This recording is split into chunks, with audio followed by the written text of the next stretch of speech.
Hello everyone. Welcome to day 27 of the Purpose Driven series. This week we are doing purpose number 3, that is, you are created to become like Christ. So, on day 27, we will be discussing defeating temptations. So, temptations are all over the place in today's world. With the digital world and with magazines, books, we have so many temptations that can lead us astray. And the Bible tells us that God never tempts anyone. There is a difference between temptation and testing. Temptation is when your evil desires in your heart are inclined towards more evil, whereas a test is something in which it's like an exam. You are tested about for your abilities. So in that way, God can put some tests in our life that could test our morality so that we can become stronger in our moral life.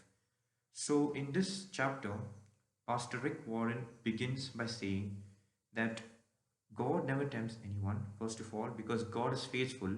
He will not let anyone be tempted and beyond what they can bear.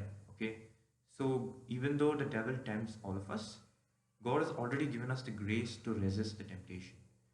And the pastor gives us 4 ways on how we can actually defeat temptation.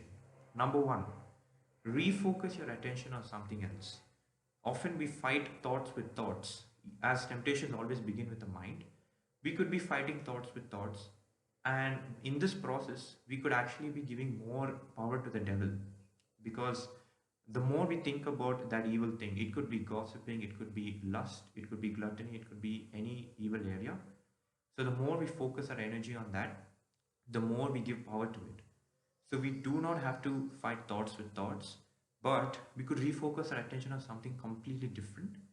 And we can do so in many practical ways. We can develop hobbies to refocus our energy and do something more productive. Or if we are in a setting that could lead us astray, we could actually go away from that place. So there are so many physical measures that we can take to refocus our energy and shift our focus on something else. So that is number one on how we can overcome a temptation. Number two, reveal a struggle to a godly friend or a support group. Often we could be so guilty of our own sinful life that we could keep it to ourselves and not share it with anyone. But this is a very bad way to deal with the temptation, because the more alone you are, the more darkness will prevail. So, if you want to really find freedom and liberation from your temptations, having an accountability partner with whom you can share your secret uh, struggle will help you to overcome this. So you could find this such kind of people in so many spiritual groups. When you go visit a church or any, it could be even in your workplace. If you feel that there is someone whom you can trust and whom you can actually share your thoughts with comfortably, you can approach that person and be honest with them. So in this way, the process of healing begins already. As you share your inner thoughts, your inner secrets, your healing is already begun. So that is number two, revealing your struggle to a godly friend. Number three is resist the devil. So there is a difference between resisting the temptation and resisting the devil. Resisting the temptation is, as I stated before, fighting thoughts with thoughts. You just want to fight your temptation by saying, okay, I do not want to gossip, I do not want to lust, I do not want to waste my time. So the more you say that, the more you are actually going to end up gossiping or wasting your time, because you're focusing on those negative words. But instead of that, we could resist the devil himself, because he is the prince of the dark world. And the best way to fight this real entity is through the living word of God. And the word of God is actually your sword, it's your weapon. You can't go into a battlefield and be armless and not have your shield with you. So your faith is your shield, and the word of God is your sword. So even in the Bible, when Jesus was tempted to to convert the stones into bread, he did not say that, no, I am not hungry, I will not do this. Instead, he spoke the living word of God, and in this way, the temptation was nullified. So using the word of God is one amazing practical way to fight this temptation once and for all. And do not argue with the devil, because the devil is much better at arguing than you.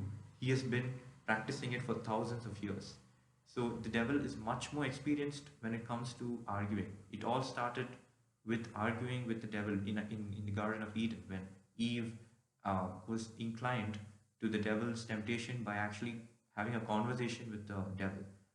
So instead of arguing and justifying sin, we just have to resist it. We can walk away from that place. We can um, realize that we are not supposed to be there, and we can approach freedom and liberation by actually walking away and by resisting the devil himself. So that is number three, resist the devil. Number four is realize your vulnerability. We do not have to be too overconfident that, okay, so now I have developed enough endurance, so now I'm never, even though I'm in this circumstance, I will never fall into that sin.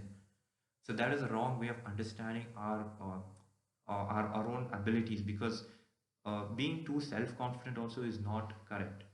We could be so what do you say, self-sufficient, that God may not be in the picture. So instead of being too self-confident that, okay, I will do it, I will, even though I am not, I'm not going to fall into this sin, uh, even though I'm in that situation. It's there's a very high chance that we could actually fall into that sin, because the devil is a smart entity. He has crafty ways of actually ensnaring us and trapping us into sin. So realizing a vulnerability means being a God confident person. So we do not have to be caught up with our own strengths and talents that, okay, yeah, we will definitely, I can do this by myself. But instead of saying I, we can say that God will help me to sail through this temptations, and He will help me to fight this temptation, and He will never let me be tested beyond my strength. So whatever comes my way, I know that God has equipped me to fight whatever darkness, whatever person it may be. So there are multiple gifts that God has, and multiple people whom God will send to help us to overcome these temptations. So for day 27, the point to ponder is there is always a way out. So as I stated, that God will not allow you to be tempted beyond your strength. God will always provide a way out as well. So even though the devil will send all his tactics and all his enemies to bring you down, God will definitely provide a way out. And the verse to remember is God is faithful. He will keep the temptation from becoming so strong that you can't stand up against it. When you are tempted, He will show you a way out so that you will not be given to it. So this gives us a lot of hope that even though the storms may be aroused, even though the winds may blow so strong, the lightning may thunder, and the thunder may be so loud, we still know that God will provide a way out. God will equip us to walk on that rough sea. God will allow us to be at peace even in the midst of chaos and darkness and all kinds of madness. We can still be at peace because God will never let us be tempted beyond our measure. And question to consider: who can I ask to be a spiritual partner to help me defeat a persistent temptation by praying for me? So finding an accountability partner is key to spiritual growth, because sharing and having a fellowship with one another is how God created us. We are not meant to be alone. So there's a song, "No man can live as an island." So this song talks about us having companions in the spiritual journey to help us overcome this common enemy of mankind, that is the devil, and to defeat temptation and to grow in our spirituality, and to finally head towards our ultimate destiny, that is heaven. So helping us to, so we can by every time we defeat a temptation, we are actually collecting rewards in heaven, because God knows how difficult it is for us to overcome the sins of the flesh. And God will definitely send angels to you today if you are struggling with any sin and you feel that you're caught up and there's no way out. Reach out to God, because He will send His angels. He will pour out His graces on His children who are struggling with various kinds of temptations and sins.